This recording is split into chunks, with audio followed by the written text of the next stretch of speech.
Just appreciate criticism, work on it, and you move forward. But if people speak the truth, what has Roland Walker done? You sold Roland Walker from morning till night. Today, you are out of office. Come and install Roland Walker again. The way you have a lot of young people following you, you should contest for the youth organizer position of the party come 2 years' time. My interest now is not in what somebody should contest for or not. The biggest headache on my mind now is how we are going to deliver on our promises. That is the headache on my mind. Whoever takes over after John Mahama, whoever does this, it's entirely premature ejaculation. You don't ejaculate when you've not gotten to your destination. We must do things step by step. The first task ahead of us is to deliver on our mandate. That is my headache now. I woke up this morning, and I mean, before I left the house, I held my head and I said, we have a lot of things to do. I was recollecting a lot of things we said, and I said, we got to achieve it because we've got to stay in power forever. And by staying in power forever, we need to achieve and, deliver on our mandate. That is my headache, and that is what I'm thinking about. So if I hear people say, after John Mahama, who next? After John Mahama, let's think about John Mahama now. Let's help President Mahama succeed. Let's work for him. Let's work tirelessly for him. Let's stand for him.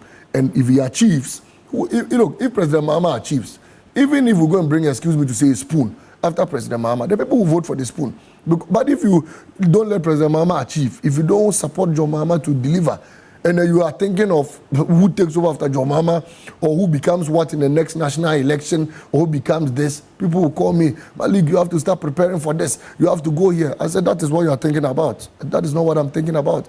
I'm thinking of how we can support the old man. I'm thinking of how we can support President succeed and deliver on his mandate. I'm thinking of how we can make Ghanaian youth proud of us. I'm thinking of how Ghanaian youth could get jobs and everybody could be satisfied.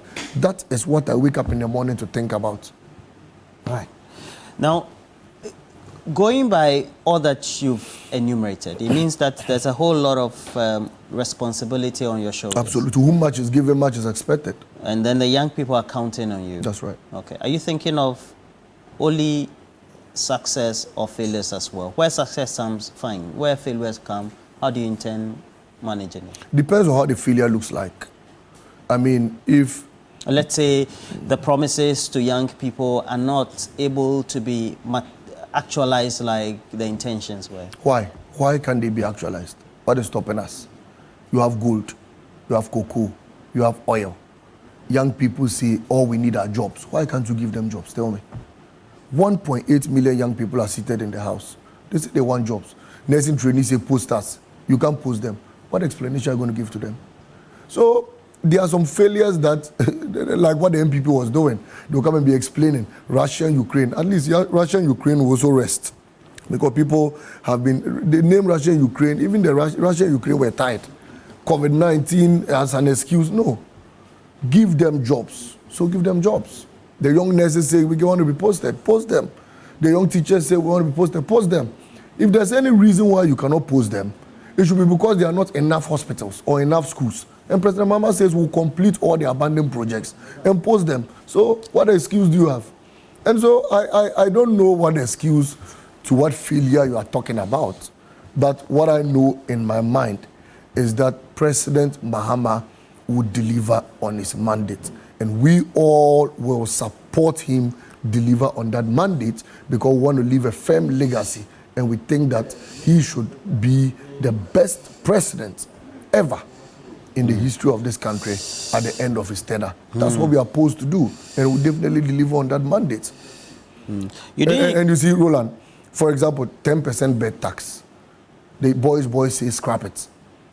If you are unable to scrap it within 4 years, I will personally lead the boys to vote against NDC. Yes. If say we that don't, again. I am saying that the boys say scrap the 10% bed tax. If we are unable to scrap it, I will lead the boys to vote against NDC. There's no excuse. How are we going to explain to them? So if what the people demanded, if you don't do it, you should come yourself and raise your hands and say, vote me out. As simple as that. That is what we thought the MPP would have done. They should have just come. Look, $1 million per constituency, we couldn't deliver, vote us out. One district, one factory, we couldn't deliver, vote us out.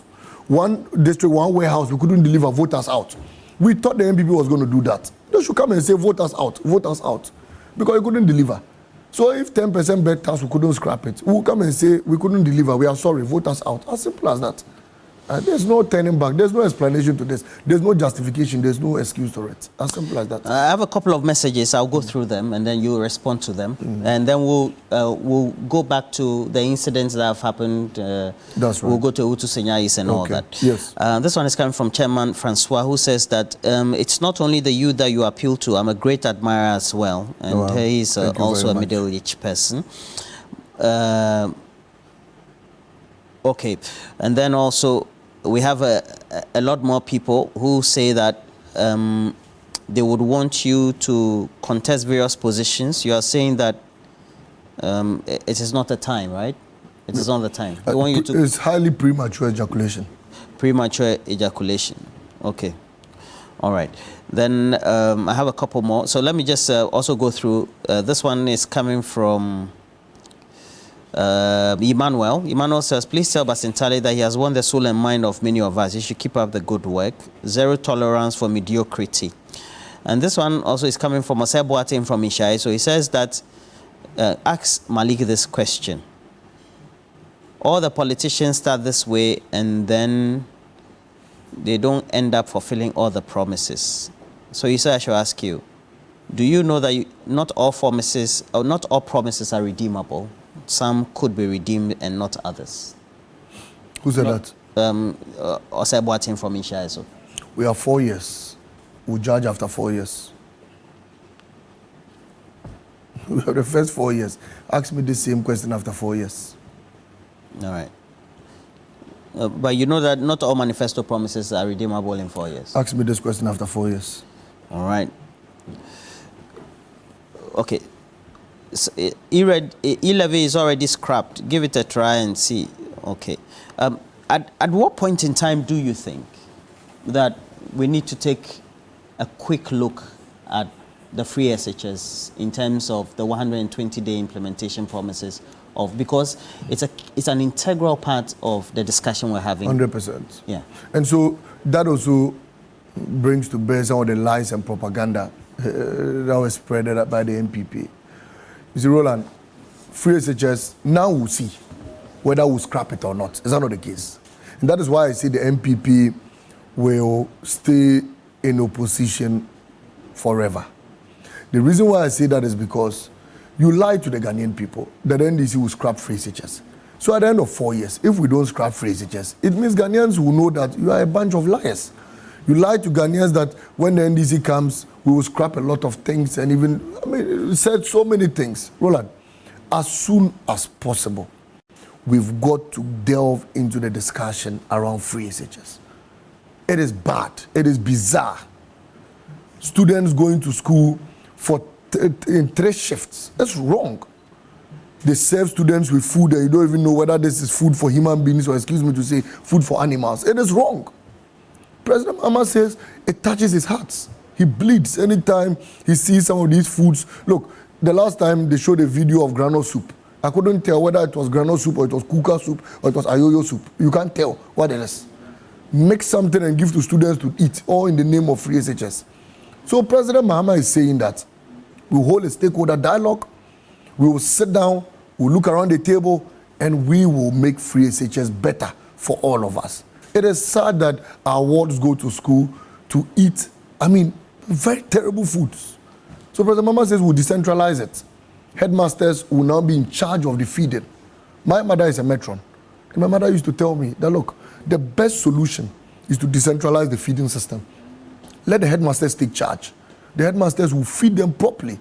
At the time we were in senior high school, headmasters were in charge. We used to eat well. I remember I used not to miss dining hall because, Roland, when you go to dining hall, the food you see there, you will be pleased. These days, ask the students the food they eat in the dining halls. It's terrible. All because the headmaster sits down and people bring him what he should use to cook for the students. Whether it's enough or not, nobody cares. And it's been wrong in our institutions. And so we decentralize it. People will get good food again. The 3-shift system will be squashed. All the students will go to school at once, and free SHS will be made better for all Ghanaian people to enjoy. So that after 4 years, Ghanaians will just see that Baumia and Nanado were terrible liars. Napo was a terrible liar when he said free SHS was going to be scrapped by the NDC. Everybody will see, everybody will know in the face of it. And all headmasters will be called, CHAS will be called. We'll discuss with them on the way forward, and we'll take pragmatic steps in addressing all these issues. Once that is done, I think that we'll be on the same page and the country will move in the right direction. The restoration of the teacher trainee and nursing trainee allowance is also one that we are going to discuss around. It's something President Mahama says he will never scrap. He will even make it better for all persons whose salaries whose allowance were put on hold. And we are going to ensure the automatic payment of that allowance. And to add on to it, once you complete school, you'd be directly posted to go and start work. I think if these things are done, everybody would appreciate this country. Look, nobody expects government to go beyond the roof to do so much. Nobody. But they should do the little things. But do the little things. Do the basic things. Meet us halfway. Let us feel we have a government ahead of us. Let us feel there's someone in charge. We don't want to wake up in the morning and today dollar is 18 cedi. Tomorrow dollar is 20. Tomorrow next dollar is 16. Everybody knows you are not in charge. But if you wake up and there can be a stable dollar for businessmen to draw their budgets with that dollar, they know that for this year, the dollar will run at this. I think everybody will be able to balance his weight and will be able to work properly. In 1 week, at a point in time, the dollar skyrocketed from 12 cedi to 16 cedi. How do you come into terms with that? How do you reconcile your accounts? That was terrible for us. And that is why John Mahama says he will ensure that we have a very stable economy, we have a stable dollar, so I could plan, you could plan, and everybody could plan. I mean, he's things. Well,